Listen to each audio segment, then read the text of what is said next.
வணக்கம் நண்பர்களே. 60 வயதிற்கு மேல் இருக்கிறீர்களா அல்லது உங்கள் வீட்டில் அம்மா அப்பா தாத்தா பாட்டி இருக்கிறார்களா? இன்றைய வீடியோவில் ஒரு சின்ன சோதனை செய்ய போகிறோம். இந்த 7 கேள்விகளுக்கு ஆம் அல்லது இல்லை என்று மனதில் பதில் சொல்லுங்கள். இந்த 7இல் 5 அல்லது அதற்கு மேல் ஆம் என்றால் உங்கள் உடல் நல்ல நிலையில் இருக்கலாம். 4 அல்லது அதற்கு குறைவாக ஆம் என்றால் உங்கள் உணவு முறையை வாழ்க்கை முறையை கவனிக்க வேண்டிய நேரம் வந்துவிட்டது.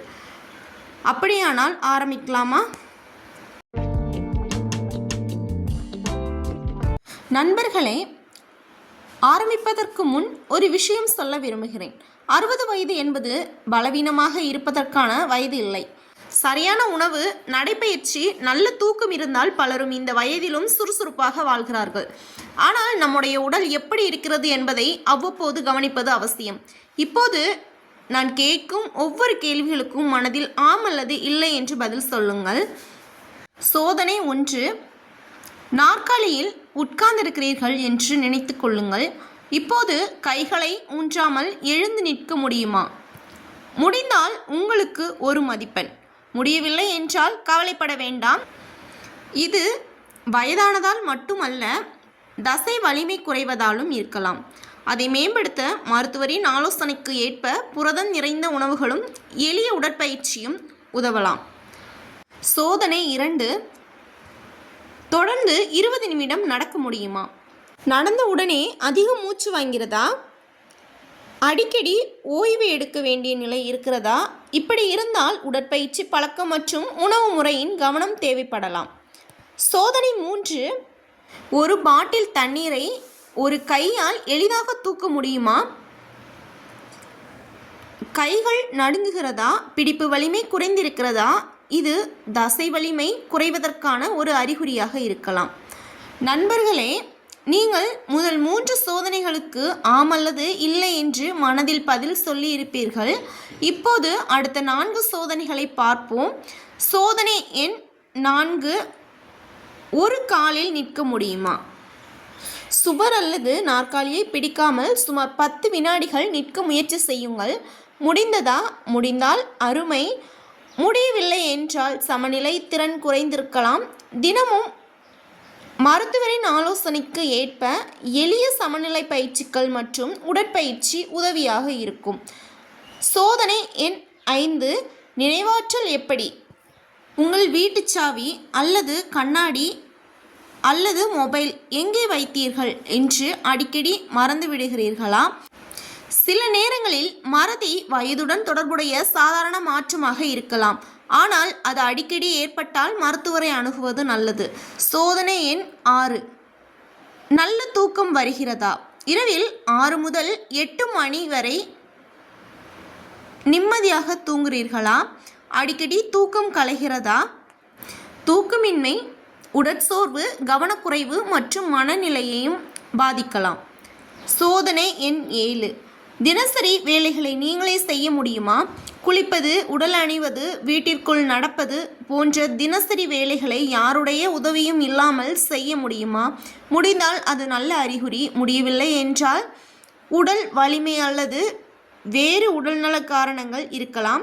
மருத்துவரிடம் ஆலோசனை பெறுவது நல்லது. நண்பர்களே, உங்களின் மதிப்பெண்ணை இப்போது கணக்கிடுங்கள். 7க்கு 6 அல்லது 7 என்றால் வாழ்த்துக்கள். உங்கள் உடல்நிலையை தொடர்ந்து நல்ல முயற்சியில் பராமரித்து வருகிறீர்கள். ஆனால் அதே பழக்கத்தை தொடர்ந்து கடைபிடிப்பது முக்கியம். 7இல் 4 அல்லது 5 என்றால் இது ஒரு எச்சரிக்கை. உங்கள் உணவு, நடைப்பயிற்சி, தூக்கம் போன்றவற்றில் இன்னும் கவனம் செலுத்த வேண்டிய நேரம் இது. 7க்கு 3 அல்லது 2 என்றால் அதை அலட்சியப்படுத்தாதீர்கள். காரணத்தை கண்டறிய மருத்துவரிடம் சென்று உடல்நிலை பரிசோதனை செய்து கொள்வது நல்லது. இப்போது ஒரு முக்கியமான கேள்வி. ஃபிட் இல்லை என்றால் என்ன செய்ய வேண்டும்? முதலாவதாக, தினமும் குறைந்தது 20 முதல் 30 நிமிடம் நடைப்பயிற்சி முயற்சி செய்யுங்கள். இரண்டாவதாக, புரதம், நார்ச்சத்து, காய்கறிகள் மற்றும் பழங்கள் அடங்கிய சமச்சீர் உணவை எடுத்துக்கொள்ளுங்கள். மூன்றாவதாக, போதுமான தண்ணீர் குடியுங்கள். உடலின் நீர்ச்சத்து குறைந்தாலும் சோர்வு ஏற்படலாம். நான்காவதாக, தினமும் 7 முதல் 8 மணி நேரம் நல்ல தூக்கம் பெற முயற்சி செய்யுங்கள். ஐந்தாவதாக, சர்க்கரை, இரத்த அழுத்தம், கொலஸ்ட்ரால் போன்றவை இருந்தால் மருத்துவர் பரிந்துரைக்கும் மருந்துகளை தவறாமல் எடுத்துக்கொள்ளுங்கள். மருந்தை தானாக நிறுத்த வேண்டாம். 60 வயதிற்கு மேல் உடலை வலுவாக வைத்திருக்க உதவும் 7 உணவுகள். நண்பர்களே, இப்போது உடலை ஆரோக்கியமாக வைத்திருக்க உதவும் 7 உணவுகளை பார்ப்போம். பால் அல்லது தயிர் கால்சியம் மற்றும் புரதம் கிடைக்க உதவுகிறது. எலும்பு ஆரோக்கியத்தை மேம்படுத்த உதவுகிறது. இரண்டாவதாக கீரை வகைகள்.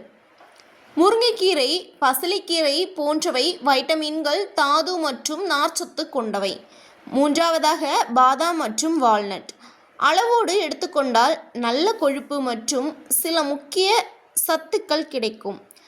நான்காவதாக முட்டை. நல்ல புரதச்சத்து கொண்டது. பலருக்கு தசை ஆரோக்கியத்தை ஆதரிக்க உதவும். ஆனால் தனிப்பட்ட உடல்நிலை ஏற்ப மருத்துவரின் ஆலோசனை பின்பற்றுங்கள். ஐந்தாவதாக மீன். ஒமேகா 3 கொழுப்பு அமிலம் கொண்ட சில மீன்கள் இதய ஆரோக்கியத்தை ஆதரிக்க உதவலாம். ஆறாவதாக பழங்கள்.